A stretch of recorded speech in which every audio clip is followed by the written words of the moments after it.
আপনারা যদি লাগালাগি দেখতে চান তাহলে অবশ্যই প্রথমে আমাদের ভিডিওটাতে লাইক দিতে হবে এবং আমাদের চ্যানেলটিকে অবশ্যই সাবস্ক্রাইব করতে হবে। হ্যালো বন্ধুরা, কেমন আছো তোমরা সবাই? আশা করি অনেক ভালো আছো। তো তোমাদের জন্য আরেকটি ভিডিও নিয়ে আসলাম। তো তোমরা দেখো, সহজে বুঝতে পারবে।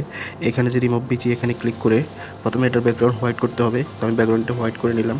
তো ফটোটিকে একটু ছোটো করে নিলাম। নেওয়ার পর এখানে টিক চিহ্ন দিয়ে দিব। টিক চিহ্ন দেওয়ার পর এখানে স্টিকার দেখতে পাচ্ছ।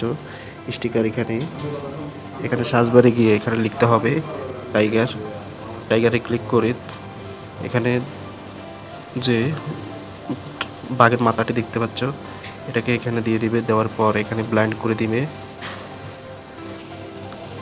ব্লাইন্ড করার পর বন্ধুরা তোমরা দেখতে পাচ্ছ আমার যে ছবিটি, সেটা এখন বাঘের সাথে অ্যাড হয়ে গেছে। তো এখানে ক্লিক করে দিবে। ক্লিক করার পর এখানে ইফেক্টে যাবে। ইফেক্টে যাওয়ার পর এখানে ম্যাজিকে যাবে। ম্যাজিকে যাওয়ার পর এখানে ফ্লোরাতে ক্লিক করে দিবে। ক্লিক করার পর বন্ধুরা দেখো, তোমাদের ফটোটি সহজে এডিটিং হয়ে গেছে। তো এরকম ফটো এডিটিং করতে এই চ্যানেলটি অবশ্যই সাবস্ক্রাইব করে পাশে থাকবে। ধন্যবাদ।